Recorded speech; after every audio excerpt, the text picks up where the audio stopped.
নির্মাতা শামীম আহমেদ রনির সঙ্গে সম্পর্কে টানাপোড়েন বেশ পুরনো খবর। অপু বিশ্বাস যেদিন নিজ সন্তান আব্রাহাম খান জয়কে নিয়ে টেলিভিশনের লাইভে হাজির, সে সময় রনির স্ত্রী তমা খান অভিযোগ করেছিলেন শামীম আহমেদ রনি তার সাথে প্রতারণা করেছেন। এবার অভিনেতা শাকিব খানের উদ্দেশ্যে নিজের ফেসবুক ওয়ালে একটি খোলা চিঠি লিখেছেন তমা। চিঠিটা পাঠকদের জন্য হুবহু তুলে ধরা হলো।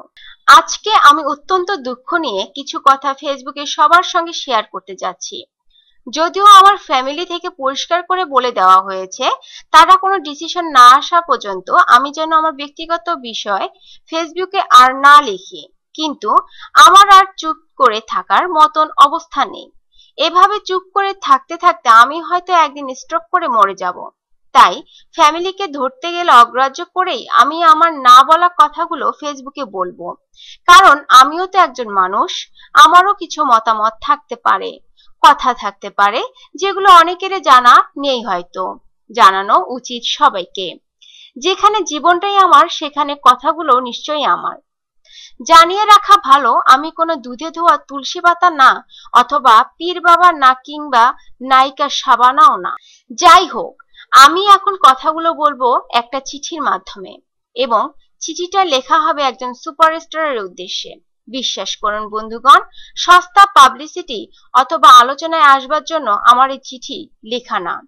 আমি অতি সাধারণ একজন মানুষ, আর পাবলিসিটির জন্য অথবা আলোচনায় এসে আমার লাভটাই বাকি। এগুলো পাওয়ার জন্য কিছু করতে হলে অনেক আগেই অনেক কিছুই করতে পারতাম। যাই হোক, এখন আসল কথায় আসি, মানে চিঠিটা লেখা শুরু করি।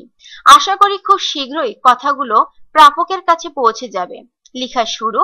5, 4, 3, 2, 1, 0 অ্যাকশন। শ্রদ্ধেয় দুই বাংলার সুপারস্টার, ভীষণ ক্ষমতাবান, অত্যন্ত সফল একজন মানুষ, এবং আমার এক সময় খুব কাছের বা প্রিয় বড় ভাই শাকিব খান, আমার শুভেচ্ছা নেবেন। পর সমাচার এই যে আপনার ব্যক্তিগত যে ফোন নাম্বারটা আমার আছে ছিল, ওটা বন্ধ পাচ্ছি কিছুদিন ধরে। তারপর আপনার খুব কাছের একজন মানুষের কাছে আপনার কন্টাক্ট নম্বর চেয়েছিলাম, সে সম্ভবত ইচ্ছে করেই দেয়নি, অথবা সত্যি সত্যি খুঁজে পাইনি। বাই দ্য ওয়ে, এই চিঠিটা আপনাকে লেখার পিছনে কয়েকটা কারণ আছে। হয়তো দু একটা কারণ আপনি আন্দাজও করতে পারছেন, কিন্তু যে কারণগুলো আপনি আন্দাজ করতে পারছেন না সেগুলো হলো মেন্টাল সিনেমা থেকে শুরু করে রংবাজ সিনেমা বানানো পর্যন্ত যে লোকটা দীর্ঘ 3 বছর আপনার সার্বক্ষণিক সঙ্গী হিসেবে ছিল, এখনো আছে সম্ভবত, তিনি গত 4 মাস ধরে আমার সঙ্গে কোনো যোগাযোগ রাখছেন না। আমি কোথায় আছি বা কিভাবে আছি এটা নিয়ে তার কোনো মাথা ব্যথা নাই। শুনেছি তিনি নতুন একজন প্রেমিকা জুটিয়েছেন এবং তার সঙ্গে চুটিয়ে প্রেম করে যাচ্ছেন। যেখানে আমাদের মধ্যে কোনো ডিভোর্স হয়নি, সেই প্রেমিকাটিকে নায়িকা বানিয়ে শুনেছি তিনি নতুন সিনেমাও বানাতে যাচ্ছেন।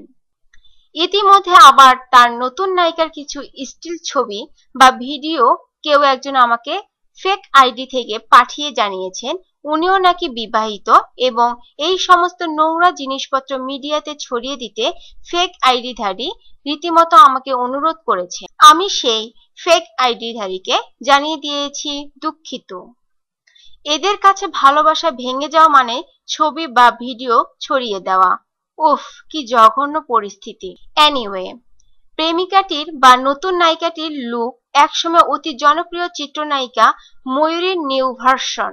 এগুলো অবশ্য আমার নিজের কথা না, তার পরিচালকটির কিছু পাগল টাইপ ফ্যানেরা নিয়ম করে আমাকে এসব আপডেট দেয় ইনবক্সে। যদিও এগুলো জানার আমার তেমন কোনো আগ্রহ নেই, এই সমস্ত কারণে আমার মেসেঞ্জার আনইনস্টল করে রাখতে হয়। ইভেন তার ফ্যানেরা আমাকে এগুলো লিখে পাঠায় যে তাদের প্রিয় পরিচালকের ভাত পুড়ে যাচ্ছে, তাকে নিষিদ্ধ করা হয়েছে, সে হাসপাতালে ভর্তি, ব্লা ব্লা। কিন্তু আমি কেন তার পাশে নেই? তাদেরকে আমি কিভাবে জানাই যে সে নতুন যে বাসাটা ভাড়া নিয়ে সেটার ঠিকানা পর্যন্ত আমাকে দেওয়া হয়নি? এগুলো খুব লজ্জার কথা, অপমানের কথা। যাই হোক, আপনাকে চিঠি লেখার মূল কারণে ফিরি। বর্তমানে সে তার নিজের ফ্যামিলির সঙ্গেও কোনো প্রকার যোগাযোগ রাখছে না। তার মা বাবা প্রায় প্রতিদিন আমাকে ফোন দেয়, আমার খোঁজ খবর নেয়, অনেক কান্নাকাটি করে। আমার নিজের কথা বাদ দিলাম, যেহেতু আপনি আমাকে তার সুবাদেই ছোট বোন বলে ডেকেছেন, এমনকি তুই সম্বোধন করে ডেকেছেন কিছুদিন আগ পর্যন্ত, এই জন্য তাকে দয়া করে আমার হয়ে বলবেন যে আমি তার ভালোবাসার দরকার নাই, যেহেতু আমি পুরনো হয়ে গেছি। ঠিক আছে, সে তার প্রেমিকা বউও হতে পারে, নিয়ে সুখে থাকুক, কিন্তু সে যেন তার নিজের বাবা মার একটু খোঁজ খবর রাখে। তারা তো তাকে জন্ম দিয়েছেন, তারা খুব অসহায়, তারা চায় তাদের একমাত্র ছেলের সন্তান একজন ভালো মনোরোগ চিকিৎসকের পরামর্শ নিক, সে সুস্থ ও স্বাভাবিক জীবনযাপন করুক। রনি তাদের একমাত্র ছেলে সন্তান, অন্তত এটা তাকে বুঝতে হবে, বোঝা উচিত। আপনার ছোট বোন হিসেবে আপনার কাছে এটাই আমার প্রথম এবং একমাত্র দাবি। আর আমি কিন্তু অনেক ভেবেচিন্তেই আপনার কাছে কথাগুলো বলার সিদ্ধান্ত নিয়েছি, কারণ বিগত 3 বছরে আমি বুঝে গিয়েছি শুধুমাত্র আপনি ছাড়া সে অন্য কারোর কথা শুনতে রাজি না, শুনবেও না, কারণ আমি তাকে খুব ভালো করে চিনি। হাস্যকর হলে সত্যি, 4 মাস আগেও আমার সাথে যখন সে স্বাভাবিক কথাবার্তা বলতো, তখন সে সেম আপনার টোনে এবং আপনার মতো অঙ্গভঙ্গি করেই কথা বলতো। মনে হতো একজন জলজন্ত শাকিব খান আমার সঙ্গে সংসার করছে। মোট কথায় সে আপনাকে ব্যক্তি মানুষ হিসেবে গুরু মানে, এটা আমার গত 3 বছরের অবজারভেশন। বলা বাহুল্য, আজ থেকে 7-8 বছর আগে সে ওয়াহিদ তারেক নামে একজন নির্মাতাকেও গুরু মানত। সে ছিল সেই নির্মাতার ফার্স্ট এডি। আমার অভিনীত প্রথম টিভিসি ছিল সেই নির্মাতার নির্দেশনায়। তবে তাকে আমি এখনো গুরু মানে অনেক শ্রদ্ধা করি, আমার প্রথম শিক্ষক বলে কথা। যাই হোক, ওই সময়টায় আবার এই মানুষটাই কিন্তু ওয়াহিদ তারেককে অনুকরণ করত। আমি খুব হাসতাম তখন এগুলো দেখে। এখন মনে হয় ওই সময়টাই ছিল আমার স্বর্ণযুগ। অনেক বাড়তি আলাপ করে ফেললাম বড় ভাই, আপনার হয়তো এত বড় চিঠি পড়ার সময় নাই, কেউ হয়তো আপনাকে পড়ে শোনাবে জানি, সরি।